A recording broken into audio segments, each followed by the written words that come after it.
itu, hujan rintik-rintik membasahi jalanan desa Karangjati. Langit gelap, tanpa bulan. Hanya suara jangkrik yang terdengar di antara gemuruh petir di kejauhan. Desa ini memang selalu sepi setelah pukul 9 malam. Tapi ada satu tempat yang lebih sunyi dari lainnya. Rumah tua di ujung gang buntu yang sudah lama tidak berpenghuni. Bagi warga desa, rumah itu bukan sekadar bangunan kosong. Ada legenda menyeramkan yang beredar. Turun, temurun.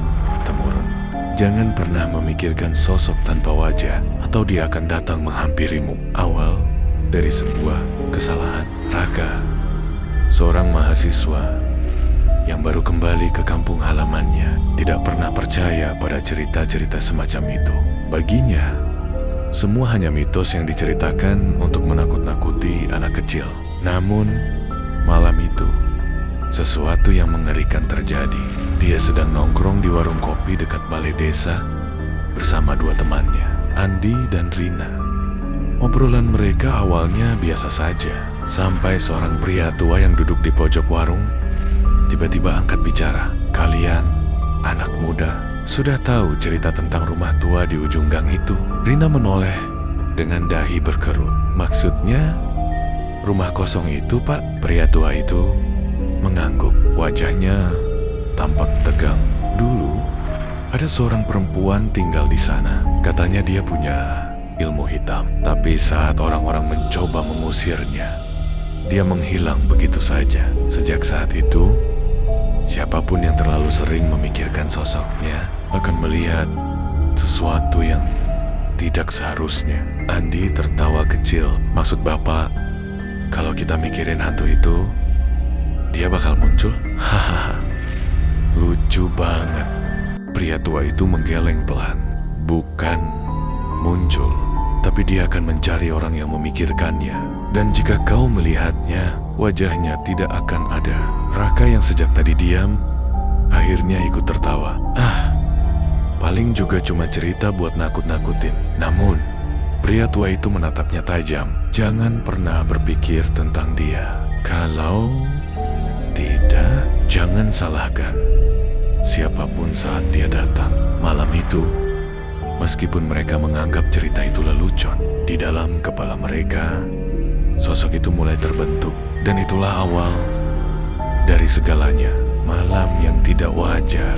Ketika Raka kembali ke rumahnya, perasaan aneh mulai muncul. Seisi rumah terasa lebih dingin dari biasanya. Angin berembus masuk dari jendela kamar yang lupa ia tutup, menggoyangkan tirai dengan pelan. Saat ia berbaring di kasur, matanya tiba-tiba teringat akan cerita pria tua tadi. Ia mencoba mengusir pikirannya, tapi semakin ia berusaha, semakin jelas bayangan sosok tanpa wajah itu di benak. Pukul jam 2:14 dini hari. Raka terbangun. Tiba-tiba ada suara lirih di luar kamarnya.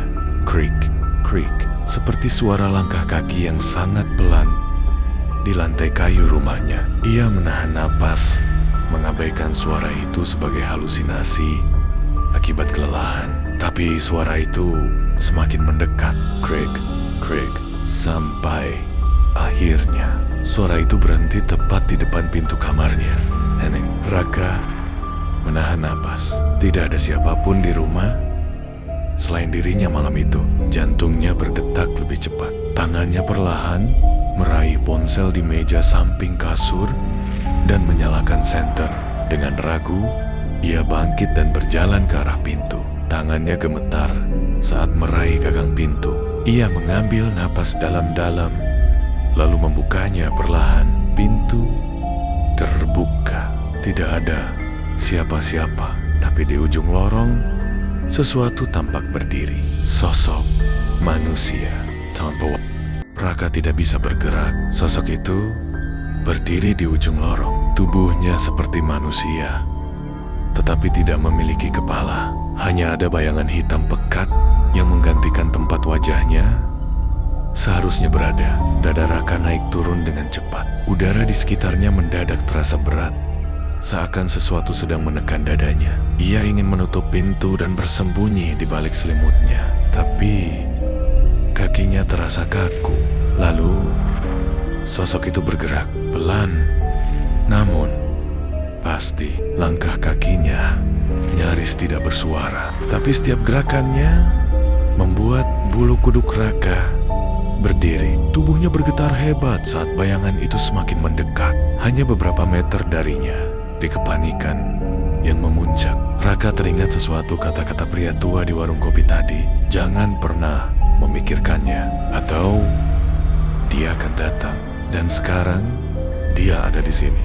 Ketakutan yang tak bisa diabaikan. Dengan seluruh tenaga yang tersisa, Raka menggerakkan tangannya, menutup pintu dengan cepat dan menguncinya. Tangannya berkeringat saat ia menekan gagang pintu, seolah takut sesuatu akan mencoba membukanya dari luar. Hening, hanya suara napasnya sendiri yang terengah-engah di dalam kamar gelap. Apakah sosok itu masih di luar? Jantungnya berdegup kencang. Dengan tangan gemetar, ia meraih ponselnya dan menyalakan layar. Pukul jam 2:17 dini hari. Tidak ada suara, tidak ada gerakan. Mungkin semua hanya halusinasi. Tapi tepat saat pikirannya mulai tenang, sesuatu terjadi. Tok, tok, tok. Suara ketukan dari luar pintu. Perlahan, pelan, seakan menunggu tanggapan. Raka menutup mulutnya sendiri agar tidak mengeluarkan suara. Matanya menatap pintu dengan ketakutan. Ketukan itu terulang lagi. Tok, tok, tok, tok. Lebih, dan kali ini dari balik pintu terdengar suara nafas berat yang terdengar tidak wajar. Suara itu bukan suara manusia. Terlalu dalam, terlalu serak. Seperti sesuatu yang berusaha meniru manusia, tapi gagal. Air mata mulai menggenang di mata Raka. Ia menyesali keputusannya meremehkan legenda itu. Jika ia bisa kembali ke masa lalu, ia tidak akan pernah memikirkan sosok itu. Tapi sekarang semuanya sudah terlambat. Sosok itu benar-benar ada, dan ia sedang mencarinya. Sebuah pesan misterius. Di tengah ketakutannya, ponsel Raka bergetar. Sebuah pesan masuk di WhatsApp dari Andy. Raka, kamu merasakannya juga? Sosok tanpa kepala itu ada di depan pintu kamarku. Raka membelalakan matanya. Ini bukan hanya terjadi padanya. Dia menelan ludah. Tangannya mengetik dengan cepat. Jangan buka pintu. Jangan suara-suara. Tapi sebelum ia sempat mengirimkan pesan itu, sesuatu terjadi. Layar ponselnya mati. Dan dalam keheningan malam, suara ketukan berubah menjadi sesuatu yang lebih mengerikan. Creak, gagang pintu berputar pelan. Creak, gagang pintu kamar Raka berputar perlahan. Suara gesekan kayu tua terdengar nyaring di tengah kesunyian malam. Raka membekap mulutnya sendiri, menahan napas. Matanya menatap ke arah pintu yang kini sedikit terbuka, menciptakan celah gelap di mana bayangan samar bisa terlihat. Nafas berat masih terdengar dari luar, kasar dan dalam, seolah-olah sesuatu yang tidak seharusnya berada di dunia ini sedang berdiri di ambang pintu. Pikirannya kacau. Haruskah ia berlari, atau berpura-pura tidak ada? Tapi sebelum ia bisa memutuskan, celah pintu itu semakin melebar. Tolong, jangan masuk. Raka menggigit bibirnya. Tubuhnya bergetar hebat, tapi tidak ada yang bisa menghentikan sosok itu. Lalu sesuatu masuk ke dalam kamar. Teror di dalam kamar. Dari balik pintu yang terbuka, bayangan itu melangkah masuk. Sosok tinggi tanpa kepala. Tubuhnya berwarna hitam pekat seperti bayangan hidup. Kakinya tidak menghasilkan suara saat melangkah, tapi udara di dalam kamar terasa semakin berat dan menekan.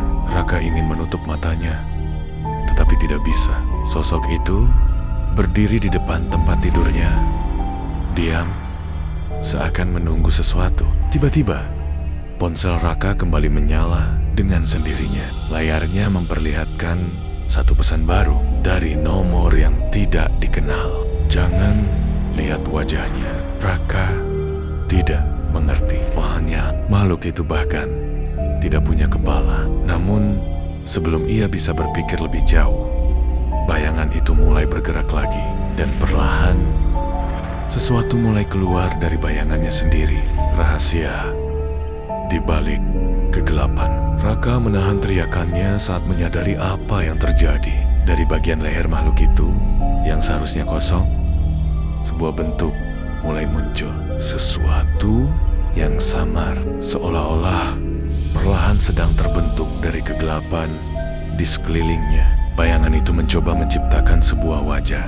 Namun, wajah itu terus berubah. Mata, hidung, dan mulut muncul dan menghilang. Seakan makhluk itu sedang mencari bentuk yang sempurna. Raka merasakan tubuhnya mulai kehilangan kendali. Jantungnya berdegup kencang, terlalu cepat, seolah-olah sesuatu sedang menariknya ke dalam kehampaan. Lalu, sebuah suara terdengar, pelan tapi jelas. Aku hanya ingin wajah. Makhluk itu berbicara, suaranya serak, hampir seperti bisikan dari dalam mimpi buruk. Dan kemudian, sesuatu yang lebih mengerikan terjadi. Bayangan itu mulai mendekati Raka. Dan wajah yang terus berubah itu meniru wajahnya sendiri.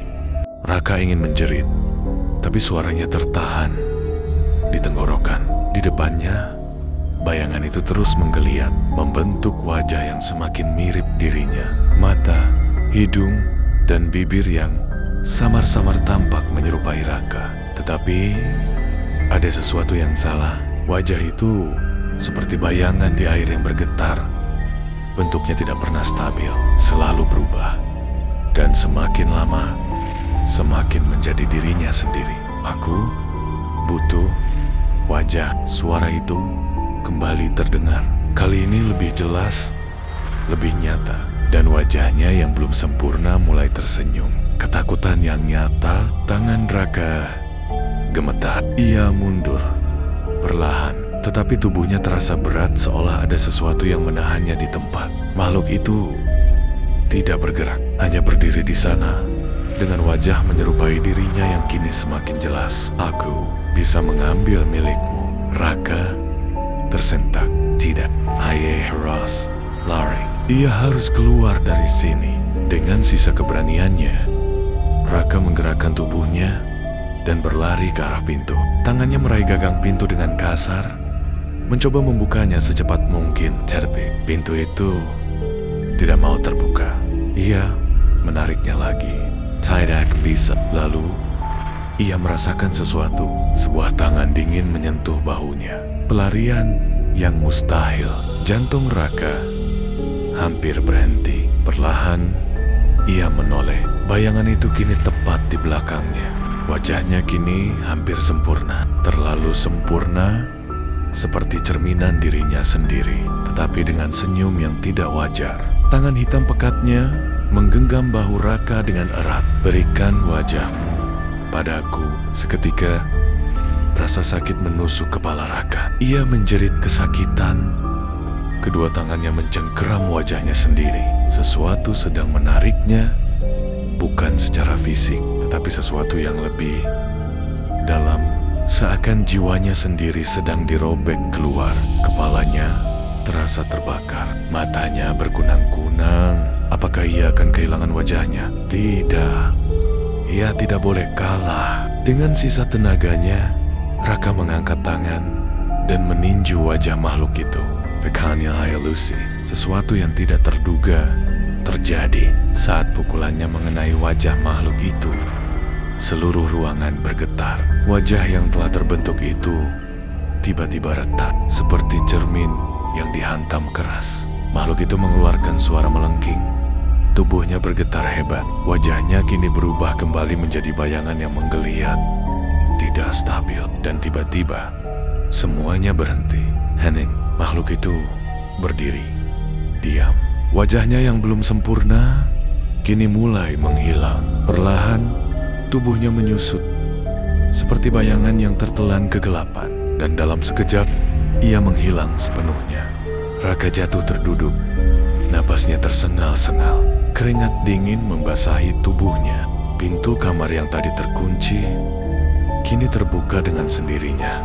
Namun, Sebelum Raka bisa merasa lega, ponselnya berbunyi. Sebuah pesan dari nomor tak dikenal.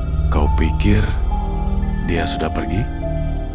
Raka menatap layar ponselnya dengan tangan gemetar. Kau pikir dia sudah pergi? Pesan itu terasa seperti sebuah ancaman. Ruangan yang semula sunyi kini terasa semakin mencekam. Dada Raka masih naik turun. Napasnya tersengal-sengal setelah pertemuan mengerikan tadi. Namun, ada sesuatu yang lebih mengerikan dari sekadar makhluk itu sendiri. Bagaimana bisa seseorang mengirim pesan ini kepadanya? Jari-jarinya bergerak dengan gugup. Ia membalas pesan itu. Siapa ini? Tidak ada jawaban. Namun, tiba-tiba layar ponselnya berkedip dan kemudian layar itu memunculkan refleksi wajahnya. Tetapi wajah itu bukan dirinya. Mata yang tidak sejajar, bibir yang bergerak sendiri tanpa ekspresi, serta kulit yang tampak seperti sedang mencari bentuknya sendiri. Wajah itu tersenyum, panggilan dari dunia lain. Ponsel Raka tiba-tiba berdering. Ia hampir melempar benda itu karena terkejut. Tidak ada nama kontak, hanya angka acak yang terasa salah. Sejenak ia ragu, namun rasa penasaran bercampur ketakutan mendorongnya untuk mengangkatnya. Hello, Henning. Tidak ada suara di seberang, hanya napas pelan yang hampir tidak terdengar. Lalu sesuatu berbisik, "Aku masih di sini." Raka merasakan darahnya membeku, dan sebelum ia sempat menutup panggilan itu, suara itu berlanjut. "Jangan lihat ke belakang." Teror di kamar kosong. Jantung Raka berdetak liar, seolah-olah tubuhnya bertindak sendiri. Ia mulai merasakan desakan untuk menoleh ke belakang, meski otaknya menolak. "Jangan lihat ke belakang." Suara itu terus bergema di telinganya, hampir seperti mantra yang mengikat tubuhnya di tempat. Ruangan terasa lebih dingin. Pintu kamarnya yang tadi terbuka perlahan menutup sendiri dengan suara berderit yang panjang. Lalu ia mendengar sesuatu dari belakangnya. Langkah kaki perlahan mendekat tepat di belakangnya. Ia memejamkan mata, berharap ini hanya mimpi buruk. Namun, suara langkah itu berhenti tepat di belakang telinganya. Ia bisa merasakan kehadiran sesuatu yang tidak terlihat berdiri di belakangnya. Sesuatu yang tanpa wajah, sesuatu yang hanya muncul jika dipikirkan. Cermin yang mengungkap kebenaran. Tiba-tiba, layar ponselnya menyala kembali. Raka melihat pantulannya di layar itu, dan di belakangnya ada sosok tanpa kepala. Namun, kali ini ada yang berbeda. Sosok itu sedang memegang sesuatu di tangannya. Sebuah Kepler Raka. Mata kepala itu terbuka dan menatap langsung ke arahnya. Seketika, lampu kamar padam dan segalanya menjadi gelap. Ponsel Raka terlepas dari tangannya, jatuh ke lantai dengan suara tat yang nyaring. Namun, ia tidak berani menunduk untuk mengambilnya, karena pantulan di layar itu masih menatapnya. Mata dari kepalanya sendiri. Wajah Raka yang ada di layar ponsel itu tidak berubah, tidak bergerak, tidak mengikuti ekspresi ketakutannya. Itu bukan refleksinya, itu bukan dirinya. IA Engine lari. Ia ingin berteriak, tetapi tubuhnya membeku.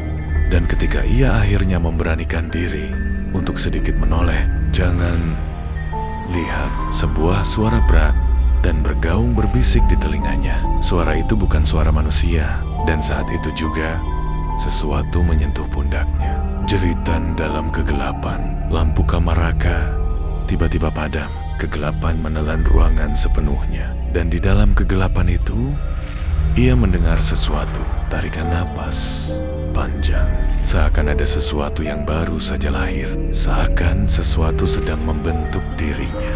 Ia tahu makhluk itu masih ada di belakangnya. Ia tahu jika ia melihatnya benar menatapnya, maka semuanya akan berakhir. Tetapi kemudian, tanpa ia sadari, matanya melirik ke arah cermin di sudut ruangan, dan di dalam cermin itu Makhluk tanpa kepala itu mulai berubah. Sesuatu mulai tumbuh dari leher yang kosong. Tangan makhluk itu bergerak, menyentuh wajahnya sendiri. Dan sebuah wajah mulai terbentuk. Wajah yang salah. Raka ingin menutup matanya, tetapi ia sudah terlalu terlambat. Wajah itu terbentuk dengan cepat, tetapi bukan wajah yang seharusnya ada di sana. Itu wajahnya sendiri, tetapi dengan mata yang lebih besar, dengan senyum yang terlalu lebar, dengan ekspresi yang bukan miliknya. Dan makhluk itu menoleh langsung ke arahnya. Mata mereka bertemu di cermin. Saat itulah Raka mendengar bisikan lain. Sekarang aku sudah menjadi kamu, dan kamu akan menjadi aku. Tiba-tiba bayangannya di cermin bergerak sendiri, tidak mengikuti gerakannya. Bayangan itu mulai tersenyum lebih lebar, dan kemudian tangannya menembus cermin. Mimpi atau nyata?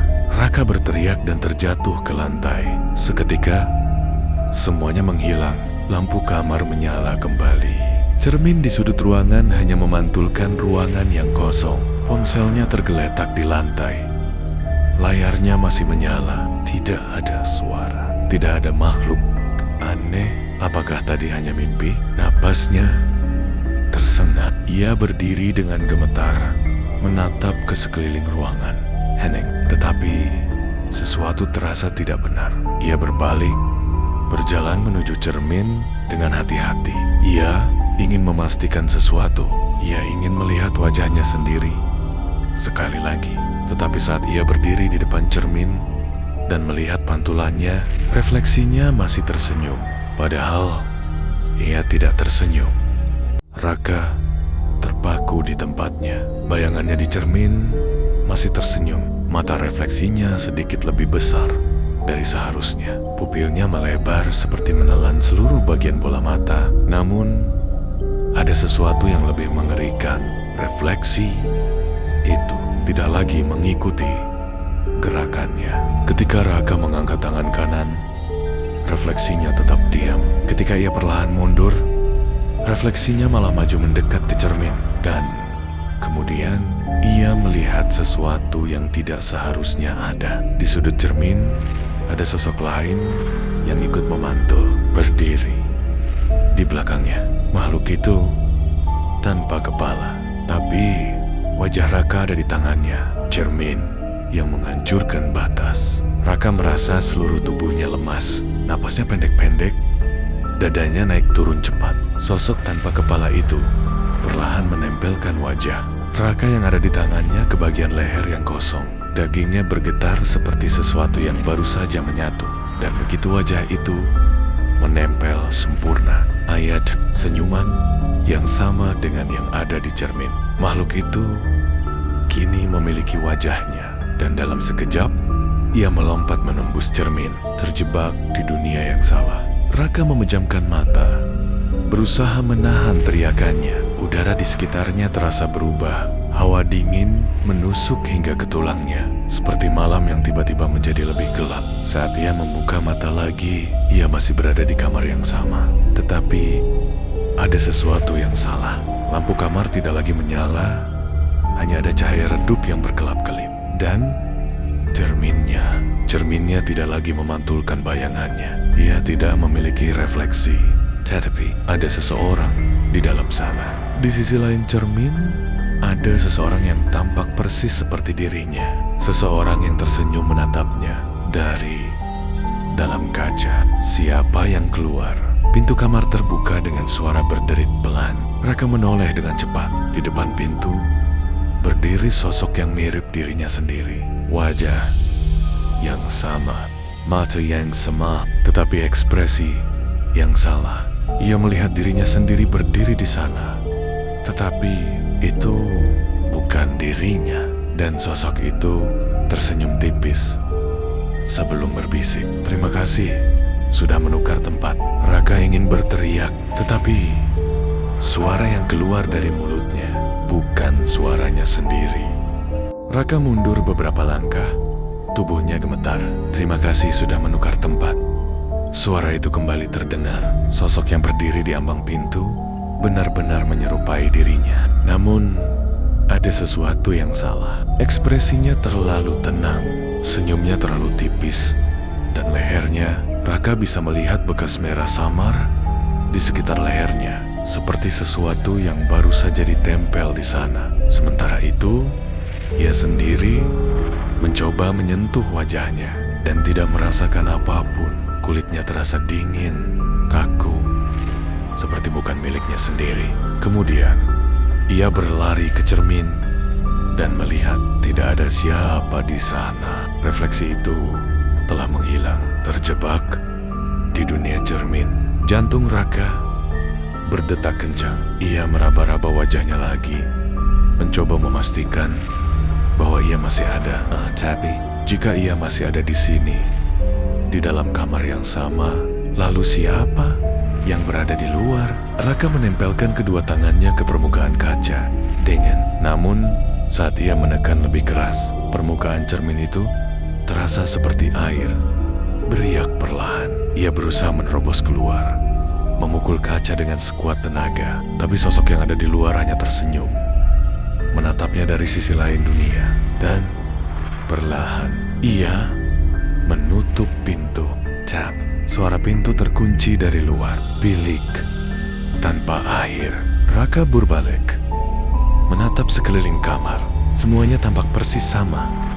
Tetapi ada sesuatu yang berubah. Udara terasa lebih berat. Lampu kamar yang tadinya redup, kini berkelap-kelip dengan suara mendesis kecil. Dan di dinding ada lebih banyak cermin.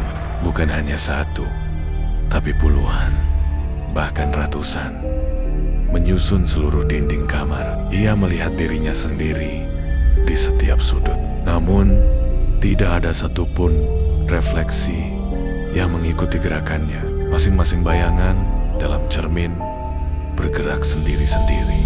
Ada yang menyeringai lebar, ada yang menangis, ada yang memalingkan wajah, dan yang paling mengerikan, ada satu refleksi yang tidak memiliki wajah sama sekali. Bisikan dari dalam kaca. Raka menahan napas saat salah satu refleksinya berbicara. "Sudah lama kami menunggumu." Suara itu terdengar seperti miliknya sendiri, tetapi lebih serak, lebih dalam. Lalu, semua bayangan dalam cermin mulai bergerak semakin liar. Ada yang mencakar permukaan kaca, ada yang tertawa histeris, dan ada yang perlahan mendekat ke arahnya. Salah satunya menekan tangannya ke kaca dan berbisik pelan, "Jika kau ingin keluar, temukan wajahmu yang asli." Raka merasa dadanya sesak. Ia harus menemukan wajahnya kembali, atau ia akan selamanya terjebak di dalam dunia cermin. Raka berdiri di tengah ruangan, dikelilingi oleh ratusan cermin. Setiap refleksi dalam cermin bergerak sendiri-sendiri.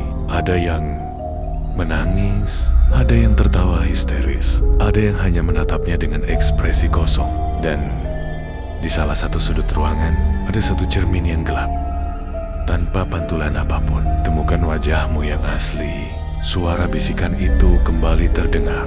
Tapi, bagaimana caranya? Raka menatap ke sekeliling. Matanya menangkap ratusan bayangan dirinya. Masing-masing terlihat nyata, tapi ia tahu tidak semua adalah dirinya yang sesungguhnya. Refleksi yang bergerak sendiri.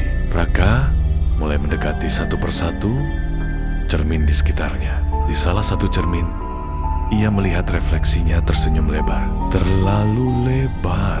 Senyum itu meregang hingga ke pipinya, membuat kulit wajahnya tampak robek. Di cermin lain, ia melihat dirinya menangis. Namun, air matanya berwarna hitam. Di sudut ruangan, salah satu refleksi mengangkat tangan dan melambai padanya. Padahal, Raka sendiri tidak menggerakkan tangan sedikit pun. "Tidak, ini semua bukan aku." Ia mundur, menelan ludah, lalu menatap ke cermin paling gelap di ruangan itu. Cermin yang sama sekali tidak menampilkan apapun. Dan saat ia mendekat, sebuah tangan tiba-tiba menyembul keluar dari dalam kaca, mencengkeram lengannya dengan kuat. Bayangan tanpa wajah. Raka tersentak dan berusaha menarik tangannya, tapi genggaman itu terlalu kuat. Dari dalam cermin yang gelap, sesuatu mulai keluar. Sebuah tubuh kurus dengan kulit pucat keabuan. Temple, tidak ada mata, hidung, atau mulut. Hanya kulit polos yang datar. Makhluk itu perlahan keluar dari cermin. Tangannya mencengkeram Raka lebih erat dari seluruh cermin di ruangan itu. Refleksi-refleksi lainnya mulai tertawa, menangis, dan berbicara dalam bisikan yang menggema. Jangan lihat wajah yang salah. Jangan lihat wajah yang salah. Jangan lihat wajah yang salah. Raka merasa napasnya tersengal saat makhluk itu mulai menempelkan sesuatu ke wajahnya. Sebuah kulit tipis yang dingin, seolah-olah ia sedang diberi wajah baru. Dan sebelum ia bisa berteriak, cermin di sekelilingnya pecah bersama CRAASSHHH.